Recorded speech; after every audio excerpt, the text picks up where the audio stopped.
Egli dhe Gjesti në një debat të ashpër, ajo jep fund gjithçkaj mes tyre. Tensionet mes Egli dhe Gjestit arrin kulmin gjatë një bisede në obor, ku Egli, e lodhur nga sjellja e tij, vendos ta përballojë dhe t'i bëjë të qartë se mes tyre nuk ka më asgjë. Teksa qëndrojnë përballë njëri tjetrit, ajo nuk nguron t'i thotë troç atë që mendon. Gjesti, dua ta dish një gjë një herë e mirë.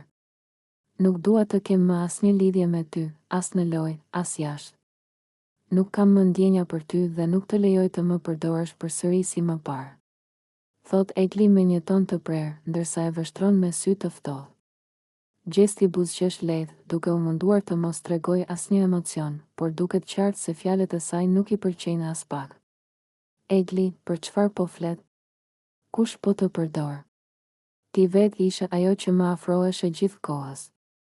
E tani, pa pritur, del me këtë version sikur unë të kam përdorur? Më fal, por kjo s'ka asnjë kuptim. Përgjigjet ai, duke e parë me dyshim. Egli tund kokën, e vendosur në atë që sapo tha. Jo, Gjesti. Unë kam reflektuar dhe e kam kuptuar se ti je thjesht një lojtar që kërkon vëmendje. Ti nuk je i sinqert me askën, përfshirë dhe mua. Dikur mund të kem ndjerë diçka për ty, por tani e shoh qartë që nuk ja vlen. Nuk do të lejoj më të më manipulosh apo të më futësh në lojrat e tua. Banorët e tjerë i shohin me kurreshtje, ndërsa atmosfera bëhet gjithnjë më e tensionuar. A e di çfarë mendoj unë, Egli? Ti thjesht je e lënduar sepse e kupton që unë nuk jam ai që kishe menduar. Dhe tani po përpiqesh të më bësh të dukem si i keqi. Por nuk funksionon kështu. I thot Gjesti, duke buzëqeshur me ironi. Egli merr frym thellë dhe i afrohet edhe më shumë. Jo, Gjesti. Nuk jam unë ajo që ndihet e lënduar. Ti je ai që e di shumë mirë se nuk ke më ndikim mbi mua. Prandaj, të lutem, mos më afro më dhe mos më përfshi në lojën tënde. Pas këtyre fjalëve, Egli largohet duke e lënë Gjestin të menduar, ndërsa banorët e tjerë nisin të komentojnë situatën. A është ky fundi përfundimtar mes tyre, apo Gjesti do të tentojë sërish të afrojë Eglin në lojën e tij? Egli dhe Rozana në një debat të ashpër, të vërtetat e hidhura dalin në dritë, një atmosferë e rënduar mbush dhomën e ndenjës teksa Egli dhe Rozana debatojnë ashpër. Egli, i acaruar dhe me nerva të tensionuara, i drejtohet Rozanës me fjalë të ashpra. Ti asnjëherë nuk më ke qëndruar pranë, Rozana. Ajo që kam kuptuar nga të gjitha këto javë është se ti gjithmonë ke kërkuar vetëm të keqen për mua. Nuk kam parë asnjëherë mbështetje të vërtetë prej teje. Kur kisha nevojë për ndihmën tënde, ti ishe gjithmonë larg dhe vetëm u mundove të më dëmtoje. I thot Egli, duke e shikuar me sy të mbushur me zemërim. Rozana, e befasuar nga akuzat, nuk e përmbahet dhe i kundërpërgjigjet menjëherë, duke u mbrojtur. Kjo është absurde, Egli. Unë kam qenë gjithmonë këtu, por ti thjesht nuk ke dashur të shikosh asgjë. Po kërkon të bësh fajtor çdo person tjetër, kur e vërteta është se ti je shumë vetëpërqendruar dhe nuk ke dashur të shohësh asnjëherë përtej vetes. E kundërshton ajo, duke e vështruar me një shikim të ngërthyer. Por Egli nuk e ndalon dot rrjedhën e fjalëve të tij. Ai e ndjen që tashmë është momenti për të nxjerrë gjithçka që ka mbajtur brenda. Po, mund të thoni çfarë të doni, Rozana, por unë e di që kurrë nuk ke qenë sinqerte. Më ke tradhtuar shpesh me veprimet e tua dhe asnjëherë nuk ke qenë aty për të më ndihmuar, as kur kisha nevojë për dikë që të qëndronte pranë me të vërtetë. Thot Egli, duke e shtrirë duar përpara, si për të treguar se është gati të përballet me gjithçka që ka ndodhur ndërkohë. Rozana fillon të nervozohet, por tani e kupton që nuk ka mundësi tjetër përveç se të mbrojë veten. Ajo bën një hap prapa dhe përpiqet të qetësohet për disa sekonda, përpara se të reagojë. Përse duhet të qëndroj pranë ty kur gjithmonë më ke shfrytëzuar dhe ke bërë gjithçka vetëm për interesat e tua? Nuk më ke dhënë asnjë mundësi të jem aty për ty, sepse ti gjithmonë ke pasur një tjetër plan. Kjo është realiteti dhe ti thjesht nuk e kupton. Kjo fjalë shkakton një heshtje të shkurtër, ndërsa të dy janë të mbërthyer në një betejë fjalësh. Egli e sheh Rozanën me sytë e tij të mbushur me shgënjim, ndërsa ajo e ndjen zemrën e saj të dridhet nga tensioni. Po, ndoshta kam bërë gabime, por kjo nuk do të thotë se mund të më akuzosh pa të drejtë. Këtu jemi në një shtëpi dhe të gjithë bëjmë gabime, por nuk është asnjëherë vonë për të bërë diçka ndryshe. Thot Rozana, duke përpiqur të shtrëngojë një buzëqeshje të vogël për të mos lënë përshtypjen që gjithçka ka marrë fund. Megjithatë, Egli është i vendosur dhe shprehjet e tij nuk janë më të buta. Ai e di se ndjenja e tij është e vërtetë dhe ka ardhur koha të thotë gjithçka që e ka mbajtur për kaq gjallë. Nuk është vetëm për të kaluar një moment, Rozana. Ky është një përfundim për mua. Nuk dua të jem më pjesë e kësaj. Pas kësaj, ai largohet duke e lënë Rozanën të mbetur dhe të menduar. Konflikti mes tyre ka marrë një drejtim të papritura dhe tashmë të dy janë të ndarë më shumë se kurrë. Egli dhe Gjesti në një debat të ashpër, ajo I jep fund gjithçkaj mes tyre. Tensionet mes Egli dhe Gjestit arrin kulmin gjatë një bisede në obor, ku Egli, e lodhur nga sjellja e tij, vendos ta përballojë dhe t'i bëjë të qartë se mes tyre nuk ka më asgjë.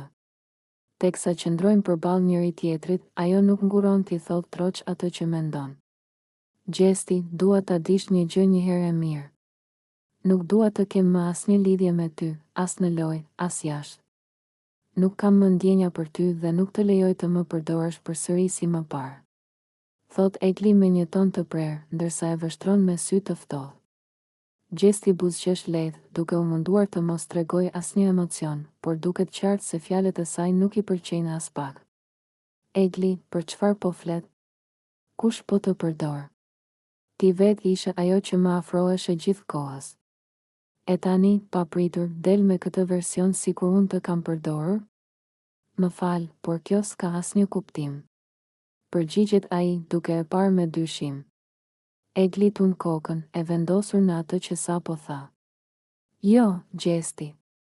Unë kam reflektuar dhe e kam kuptuar se ti je thjesht një lojtar që kërkon vëmendje. Ti nuk je I sinqert me askënd, përfshirë dhe mua. Dikur mund të kem ndjerë diçka për ty, por tani e shoh qartë që nuk ja vlen. Nuk do të lejoj më të më manipulosh apo të më futësh në lojrat e tua. Banorët e tjerë I shohin me kurreshtje, ndërsa atmosfera bëhet gjithnjë e më e tensionuar. A e di çfarë mendoj unë, Egli? Ti thjesht je e lënduar sepse e kupton që unë nuk jam ai që kishe menduar. Dhe tani po përpiqesh të më bësh të dukem si I keqi. Por nuk funksionon kështu. I thot Gjesti, duke buzëqeshur me ironi. Egli merr frym thellë dhe I afrohet edhe më shumë. Jo, Gjesti. Nuk jam unë ajo që ndihet e lënduar. Ti je ai që e di shumë mirë se nuk ke më ndikim mbi mua. Prandaj, të lutem, mos më afro më dhe mos më përfshi në lojën tënde. Pas këtyre fjalëve, Egli largohet duke e lënë Gjestin të menduar, ndërsa banorët e tjerë nisin të komentojnë situatën. A është ky fundi përfundimtar mes tyre, apo Gjesti do të tentojë sërish të afrojë Eglin në lojën e tij? Gjesti, duke u ndjerë I qetë dhe pa ndonjë shqetësim, shkon afër Danjës dhe nis të bisedojë me të. Pavarësisht se Danja është duke u përpjekur të ruajë qetësinë, ai fillon të flirtojë me të. Me një buzëqeshje të lehtë dhe një shikim të ngacmueshëm, Gjesti I thot, sa e bukur je, Danja. Nuk mund ta besoj se sa tërheqëse je, dhe kjo nuk është thjesht për pamjen tënde, por për mënyrën se si ndihesh gjithmonë e sigurt në vetvete. Danja, e befasuar nga ky kompliment, tenton të mbajë një qëndrim të ftohtë, por Gjesti e vazhdon talljen, duke I shtuar më shumë fjalë që tingëllojnë si një lojë flirtuese. Po, sigurisht që të pëlqen kjo, por po të thoja që ke një energji të veçantë. Çdo djalë këtu do të ishte I lumtur të ishte afër teje. Në fakt, unë mendoj se mund të bëj shumë të lumtur, vetëm imagjino çfarë mund të bëjmë bashkë. Danja, duke u ndier pak e papërshtatshme për mënyrën se si Gjesti e po e ngacmon, përpiqet të mos I jap shumë rëndësi, por ai vazhdon me të qeshura dhe fjalë që ngacmojnë ndjenjat e saj. Po, ndoshta ka ndonjë djalë këtu që do të ishte I lumtur të ishte me dikë kaq të bukur si ti, por mendoj se je më shumë se thjesht një fytyrë e bukur. Ke atë diçka që të bën të shkëlqesh në çdo hap që hedh.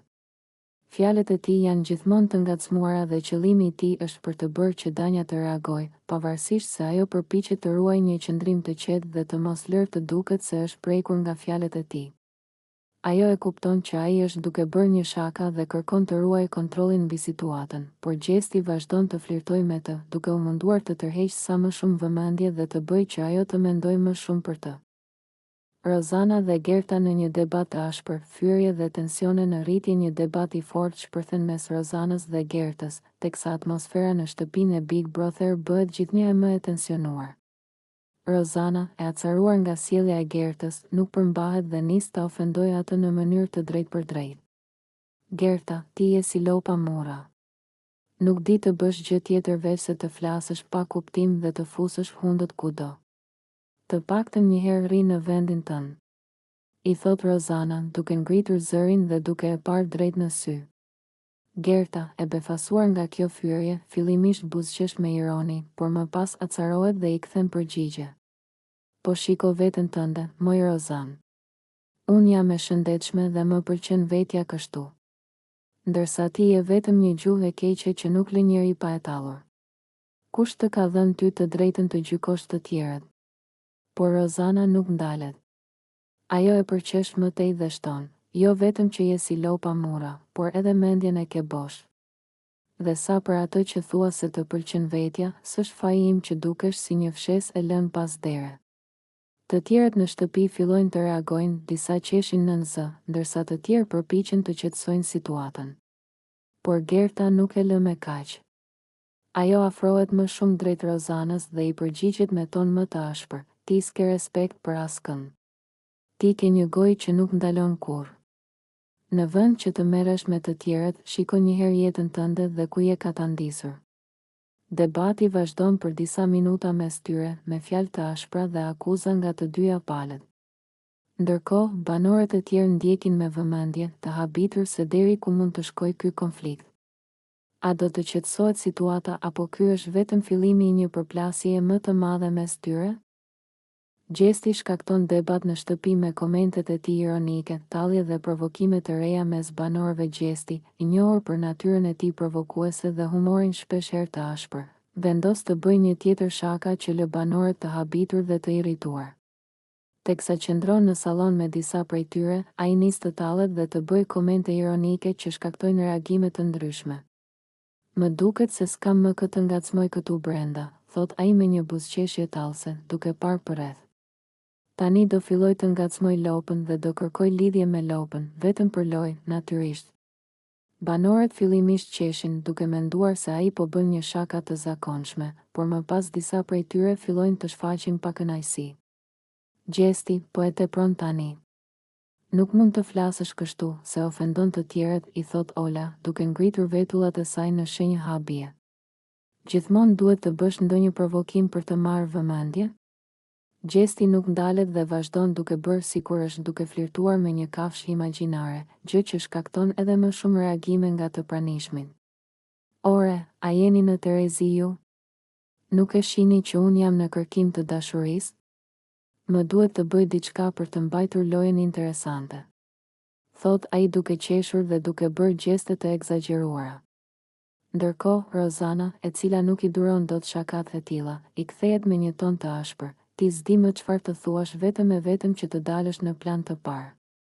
Po të pëlqen të flasësh kot, po një ditë dikush do të japë përgjigjen që meriton.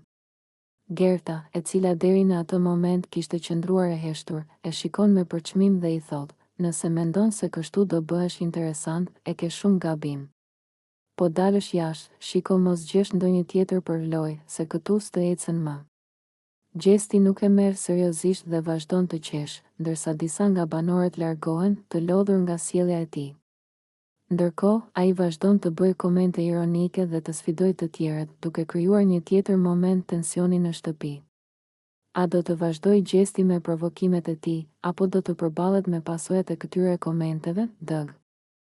Egli i largohet Gjestit, apo shfaqet një përçarje mes tyre? Në një moment tensioni brenda shtëpisë së Big Brother, Gjesti përpiqet t'i afrohet Eglit, por ajo reagon me ftohtësi dhe nuk i jep asnjë mundësi për të komunikuar. Me një qëndrim të prerë dhe të distancuar, Egli shmang çdo kontakt me të, duke treguar qartë se nuk dëshiron ta ketë pranë. Gjesti, i habitur nga reagimi i saj, fillimisht mundohet të kuptojë se çfarë po ndodh, por Egli e injoron plotësisht. Ajo nuk e shikon në sy, nuk i flet dhe madje largohet menjëherë nga ambienti ku ndodhet ai. Si duket, diçka ka ndryshuar mes tyre dhe Egli nuk ka më interes të jetë pranë tij. Pse më injoron kështu? I thot Gjesti, duke u përpjekur të kuptoj sjelljen e saj. Por Egli nuk reagon. Ajo vazhdon të qëndrojë e distancuar dhe nuk i përgjigjet fare, duke treguar hapur se nuk dëshiron asnjë lloj komunikimi me të. Banorët e tjerë fillojnë të vërejnë këtë situatë dhe disa madje komentojnë mes tyre, duket sikur Egli është zhgënjur nga Gjesti dhe nuk do më t'i afrohet, thot një prej tyre, ndërsa të tjerët e ndjekin me kurreshtje këtë dinamik të re. Pyetja që lind tani është, a do të përpiqet Gjesti ta qetësojë Eglin dhe ta sqarojë situatën? Apo ky është fundi i raportit të tyre brenda shtëpisë? Egli distancohet nga Gjesti, deklarata e saj e fortë trazon shtëpinë e Big Brother. Në një bisedë të hapur me disa banorë të tjerë, Egli shpreh hapur qëndrimin e saj ndaj Gjesti dhe nuk përmbahet as pak në fjalët që zgjedh për të. Ajo duket e vendosur për të mos pasur më asnjë lidhje me të dhe e thot këtë gjë me tone të forta. Unë do t'i qëndroj larg Gjestit. Nuk dua të kem asnjë lidhje me të, sepse ai nuk është personi që unë mendova se ishte në fillim, shprehet Egli me një ton të prerë, ndërsa të tjerët e dëgjojnë me vëmendje. Ajo shton më tej se ka parë shumë veprime nga ana e tij që nuk i pëlqejnë dhe që sipas saj tregojnë se ai është një lojtar i paskrupull, që nuk e ka as pak problem të manipulojë dhe të përdorë njerëzit për përfitimin e tij. Ai është një strateg i mirë, por jo një njeri i mirë. Unë nuk i besoj më. Dhe nuk dua të jem më pjesë e lojës së tij, prandaj do të qëndroj sa më larg, vijon Egli e vendosur, duke lënë të kuptohet se mes tyre tashmë ka një ndarje të qartë. Banorët e tjerë reagojnë të habitur nga qëndrimi i saj, pasi më parë Egli dhe Gjesti dukeshin se kishin një raport relativisht të mirë brenda shtëpisë. Disa prej tyre madje përpiqen ta qetësojnë, duke i sugjeruar që të mos e marrë gjithçka kaq personalisht, por Egli nuk lëkundet nga mendimi i saj. Jo, nuk është çështje personale. Unë thjesht nuk dua të rri pranë një personi që nuk ka parime dhe që për lojën e tij është i gatshëm të bëjë çdo gjë. Ai nuk është dikush me të cilin unë dua të shoqërohem. Kjo deklaratë e saj pritet të sjellë më shumë tensione në shtëpi, veçanërisht nëse Gjesti merr vesh qëndrimin e saj. A do të ketë një përplasje mes tyre? Apo Gjesti do të përpiqet ta bindë që të ndryshojë mendim? Gjesti i kërkon falje Rizartës, a do ta pranojë ajo faljen e tij? Pas një periudhe tensionesh dhe debatesh të ashpra mes tyre, Gjesti vendos t'i kërkojë falje Rizartës për fjalët e rënda që i kishte thënë më parë.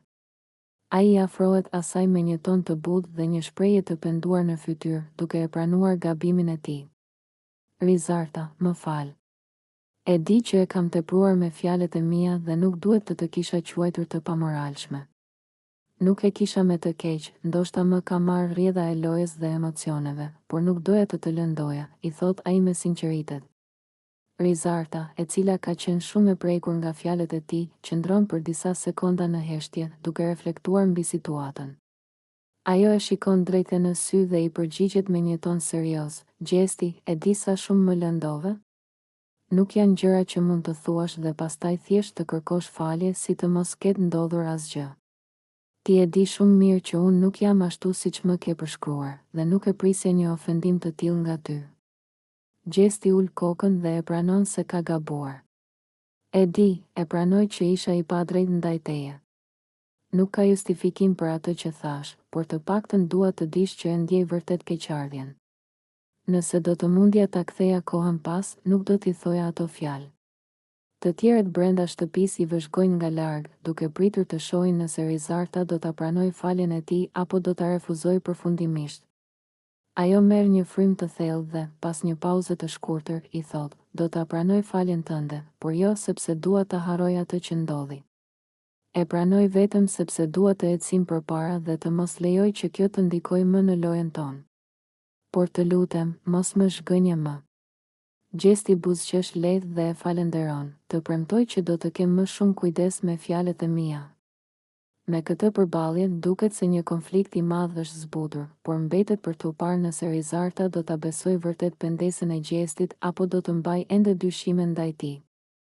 Gjesti dhe Danja, a ka një fiksim Danja për të? Gjesti, si gjithmonë i prirur për shaka dhe ngacmime, e gjen veten në një tjetër situatë zbavitëse me Danjën. Teksa ata qëndrojnë së bashku në obor, mes të qeshurave dhe batutave, ai fillon të ngacmoj, duke i thënë se ajo e ka fiksim atë, por nuk e pranon hapur.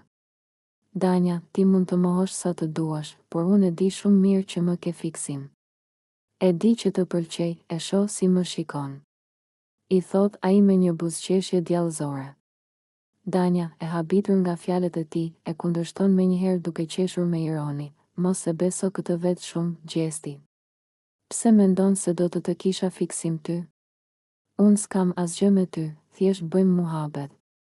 Por Gjesti nuk ndalet me kaq dhe vazhdon të ngacmoj më tej. Ai afrohet pak më shumë dhe me një ton lozonjar i thot, pranoje, ti do të më puthësh. Po të mos ishin kamerat këtu, ti do ishe hedhur tashmë.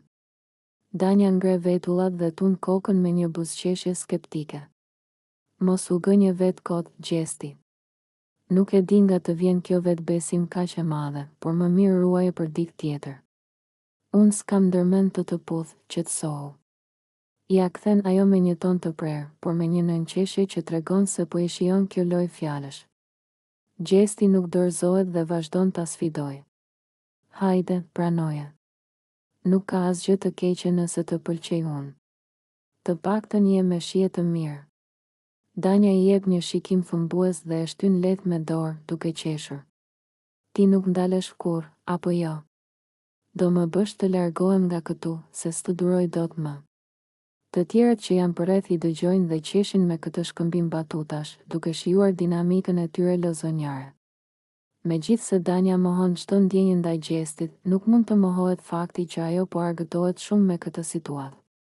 Por pyetja mbetet, po të mos ishin kamerat, a do të kishte një puthje mes tyre? Apo thjesht Gjesti po luan me fjalët si gjithmonë?